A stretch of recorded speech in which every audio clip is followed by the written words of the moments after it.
The changes facing the Church of Scotland have been accelerated and accentuated and made all the more urgent over these last few months as we continue to cope with a worldwide pandemic. Life has not been easy for anyone. Through it all, the work of the Faith Impact Forum has carried on. We have continued the Church's accompaniment with partners throughout the world. We have spoken out on issues that affect the Church, society, and the planet. We have listened to the voices of those in greatest need, both within and beyond these shores. We have kept updates going and met with presbytery representatives, and we found the courage to respond to what we've heard where at all possible, seeking the justice and peace that Christ calls us to pursue. At a time when it would have been so easy to turn inwards and look to us and ours, we have held to a Christ commitment to look outwards, to recognise who are our neighbours, and we have found in that wider perspective the inspiration and the hope that we need for these days, and even a sense of excitement. But then why should we be surprised by that? The time that Jesus spent with his disciples worshipping and teaching and building relationships was balanced out by the time and energy he put in to reaching out to those beyond that group. Jesus went out of his way to meet the most isolated, to meet the most misunderstood and the most vulnerable. And he offered them, along with his disciples, help and welcome and love and challenge and liberating friendship. Jesus' life sets the parameters for what we do, which is why we can never afford to lose sight of who and what are beyond us and ours. Jesus did not come into this world for a few only. He came into this world that all might be saved, all might know they're loved, and all might be set free. That call has led to the Forum framing its work around the concept of a just and green future, where everything is seen through the lens of God's love for the world in its entirety. The vision is of a society and a world in which every person is valued and respected, and where the planet too is seen as precious and to be protected. Current reality, however, paints a very different picture, one in which some are deemed more valuable than others. The gap between those who have and those who don't have, both within and beyond the UK, has grown ever wider. Because of COVID-19, yes, and for a myriad of other reasons. Right now, Lebanon is much in my thoughts after a conversation with Rola Sleeman in Tripoli. Political instability there has led to, among other things, nightmarish inflation. I mean, imagine buying your niece a birthday present and not knowing how much it will cost until the day it arrives and the delivery man makes a phone call on your doorstep to check the exchange rate. Imagine half of the population living below the poverty line and a healthcare system in crisis with no end in sight. But think too of the people of Myanmar and of people in so many other parts of the world coping with a mountain of challenges that most of us could never imagine.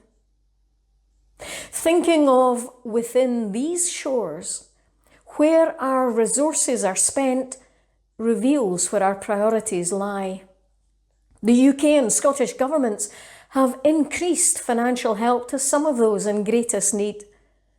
But it is also true that the UK government has chosen this moment to commit to building up an even greater stock of nuclear warheads. That is, while the foreign aid budget is cut.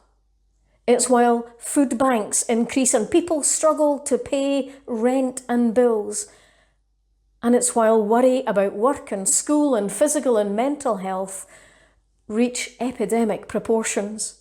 This concern over the reality for too many is why we have joined the Reset the Debt campaign, calling for the government to establish a COVID Jubilee Fund to help families struggling to pay household debt amassed due to the COVID pandemic.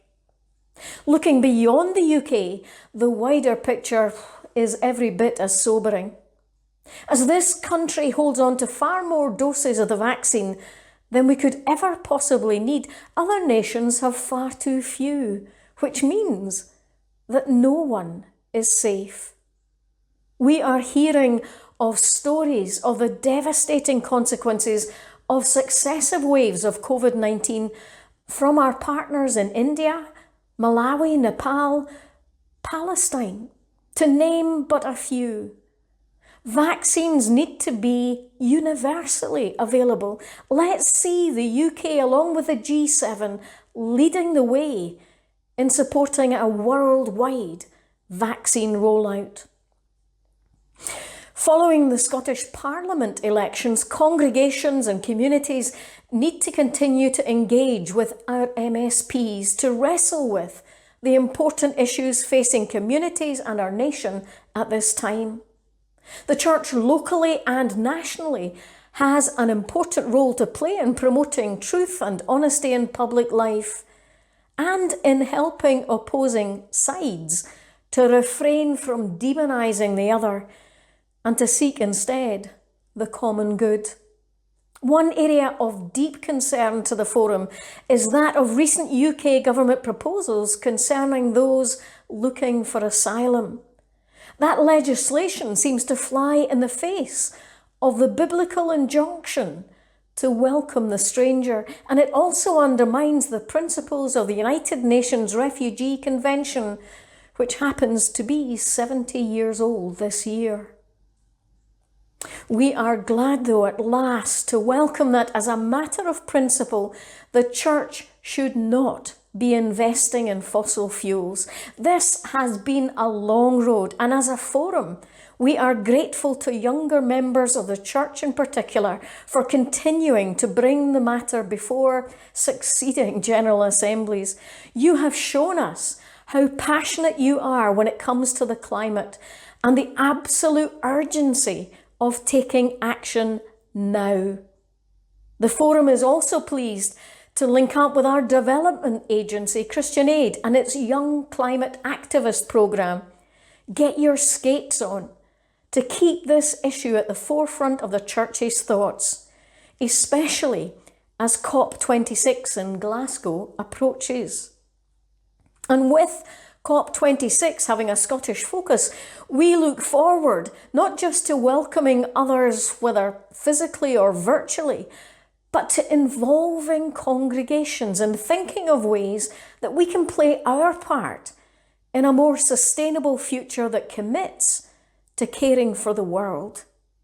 The call for the Church to be net zero by 2030 is bold and not without its challenges. But the Forum feels strongly that as a sign of our willingness to listen to the passionate voices of young people who care deeply about the effects of climate change, we have to push ourselves. An Ipsos Mori poll has found that while 84% of Scots are concerned about the climate, that figure rises to a staggering 96% of those aged between 16 and 24. For us as a church, the Tier Fund survey, which found that 9 in 10 young people worry about the climate, while only 1 in 10 feel that their church is doing enough. That report should come as a sobering wake-up call to us. We have to try harder. The Forum's emphasis on a future that is green but is also just offers a creation-sensitive reframing of all we do as congregations and as a church and as a nation. It offers a 21st century response to the question, who is my neighbour? As it envisions a world in which respect and justice for all people, as well as for the planet, takes centre stage. This is not about building anything back. This is about taking this opportunity to recognize that the past was far from perfect, and it's about learning from that past in order to create a more positive and sustainable future for everyone, wherever in the world they are, as well as for the world itself. It is daunting, moderator, but it is exciting too that we as a church have a chance to play our part in seeking fullness of life for all, locally, nationally, and internationally. In closing, I want to give thanks for the faithful work of our mission partners and for all whom we partner in God's mission. I am especially grateful for a small but dedicated staff team who have gone way above and beyond over these last months.